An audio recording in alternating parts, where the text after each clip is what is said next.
देखिए, ये जो आज हम बता रहे हैं ये इंपॉर्टेंट प्रमेय है, इसको हम व्यवहारिक प्रमेय भी कर सकते हैं। ठीक है, ये थ्योरम क्या है, ध्यान समझिए। इस थ्योरम का आना ना आना एक अलग बात है। एग्जाम में ये थ्योरम आए चाहे नहीं आए, लेकिन इससे रिलेटेड क्वेश्चन 3 से 4 नंबर के बस इस थ्योरम से आते हैं, तो इंपॉर्टेंट है। थ्योरम को समझने के बाद हमें 2 बेनिफिट है। अगर ये थ्योरम 5 नंबर में आ गया तो 5 नंबर तो मिलवे करेगा, और इससे रिलेटेड 2-3 क्वेश्चन आता है, 3 नंबर उधर मिल गया, तो 5-3 8 नंबर। बाय चांस ये 5 नंबर में नहीं आए, फिर भी 3 नंबर थ्योरम देगा, 100% गारंटी है ना, 100% गारंटी कि इससे क्वेश्चन आना ही आना है। तो थ्योरम बोल क्या रहा है, यदि 2 समरूप त्रिभुज, बताए समरूप त्रिभुज क्या होता है। समरूप त्रिभुज के सभी कोण बराबर होंगे तो सभी भुजा का अनुपात क्या होता है, समान होता है।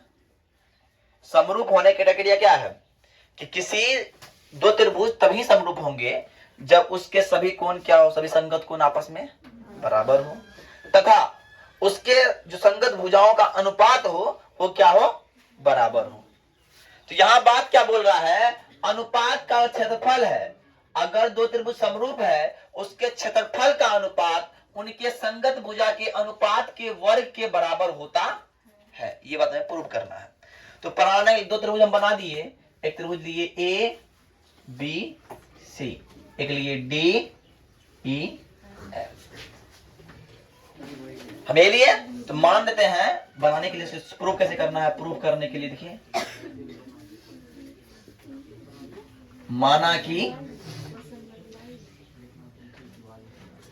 माना कि 2 त्रिभुज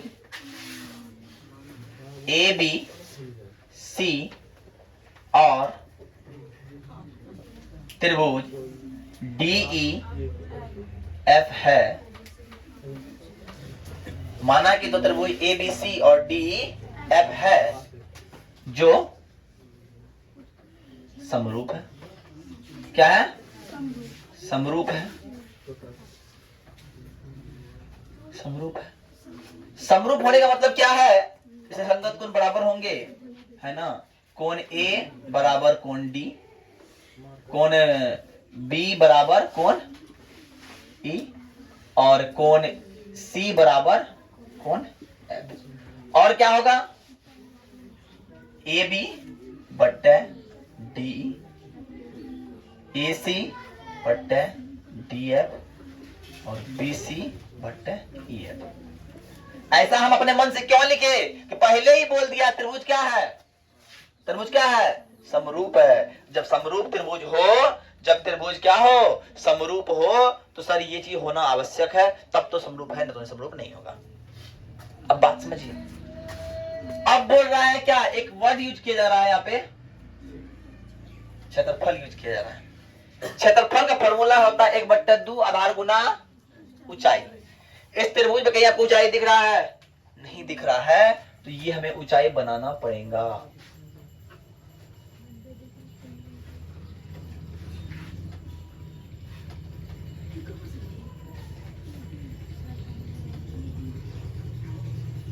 इसको बोलते हैं रचना, जो अपने मन से बनाते हैं, क्या बोलते हैं, इसका नाम दे दीजिए, इसका नाम दे दीजिए या तो एम या तो दे दीजिए एन, है ना। इसका नाम हम लोग एम देते हैं, इसका नाम देते हैं एम, इसका नाम देते हैं। देखिएगा इसका नाम क्या है, ए एम। ए एम क्या है, लंब है, लंब का चिन्ह होता है इसे। ए एम लंब किस पर डालें, बी सी पर, और एक लंब और डालें डी एन, ये क्या है, लंब डालें किस पर, ई एफ पर डाला। हमने क्या किया, ए एम लंब डाला किस पर, बीसी पर, और डी एन लंब डाला किस पर, ई एफ पर। अब बात आते हैं सर, अब प्रमाण की ओर चलेंगे, प्रमाण से हम करेंगे।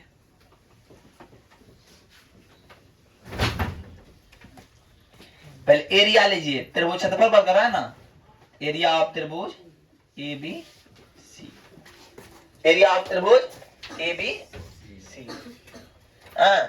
एरिया ऑफ त्रिभुज एबीसी है, फॉर्मूला होता है 1/2 हो गया, 1/2। आधार क्या है सर? बीसी, और ऊंचाई क्या है सर? ए। बात करिए। अब देखिए एरिया ऑफ त्रिभुज, उस त्रिभुज का नाम क्या दिए हैं? D E F. 1/2 उसका आधार है ई एफ और ऊंचाई है डी। अब दोनों का अनुपात कीजिए।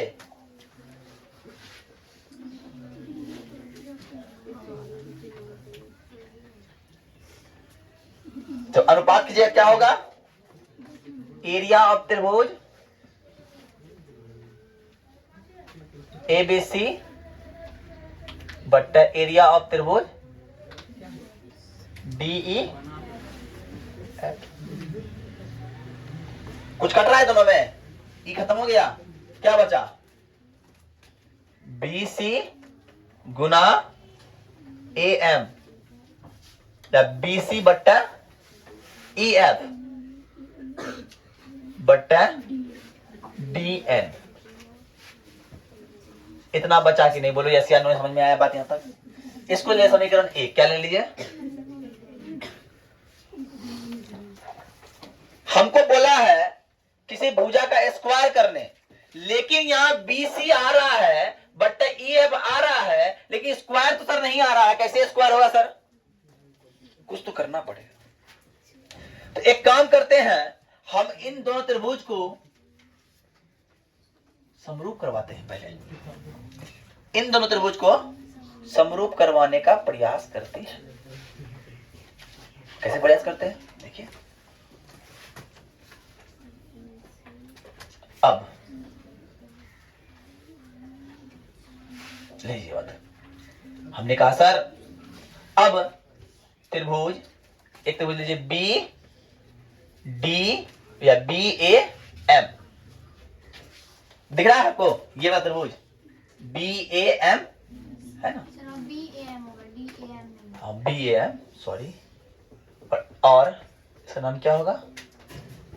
D E N, D E N. आपको दिखता हो तो चीज, कौन बी बराबर कौन ई है? कौन बोलेंगे? कौन बी बराबर कौन ए। और एक कौन बराबर होगा? बी एम ए बराबर ई एन डी। कैसे बराबर होगा? हम पहले बोले हैं लंब है, लंब मतलब 90 डिग्री, क्योंकि 90 डिग्री। अब देखिए इस कारण से क्या हो गया, ये दोनों त्रिभुज क्या हो गया? समरूप हो गया। इसीलिए त्रिभुज बी ए एम समरूप त्रिभुज हो गया डी ई एन। जब ये समरूप होगा, जब कोई त्रिभुज समरूप होगा तो उसका संगत भुजा का अनुपात क्या होता है? बराबर होता है। तो हम लोग कह सकते हैं सर ए बी बट्टे डी ई गुना बराबर है ए एम बट्टे ए एम बट्टे डी एन। ध्यान समझिए, ए एन बट्टे डी एन बोलते हैं। ध्यान समझिएगा, इसका मान है समीकरण है ना? समीकरण एक और दूसरा को दिखता हुआ एक चीज दिख रहा होगा। क्या दिखता हुआ? ध्यान समझिएगा। समीकरण 1 तथा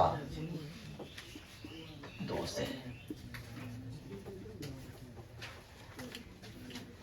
एरिया ऑफ त्रिभुज ए बी सी बट्टा एरिया ऑफ त्रिभुज डी ई एफ बराबर बी सी बट्टा ई एफ। ध्यान समझिए, बी सी बट्टा ई एफ। लेकिन ध्यान समझिएगा, ए एम बट्टे डी एन का मान क्या है? ए एम बट्टे डी एन बराबर लिख सकते हैं ए गुना बी, ए बी बट्टे डी। और ले आते हैं ए बट्टे डी बी ले आते हैं। और इसको आगे और बढ़ाइए अगर तो हम ले आते हैं इसको एरिया ऑफ त्रिभुज ए बी सी बट्टे एरिया ऑफ त्रिभुज डी एफ बराबर, इसको लिखते हैं आप ए बी सी जगह ए बी, यहां देखिए बी सी की जगह ए बी लिखते हैं, इसको लिखते हैं ना, पहले हम बता दिए हैं, तो हम लिखते हैं ए बी बट्टे डी ई गुना ए बी बट्टे डी ई।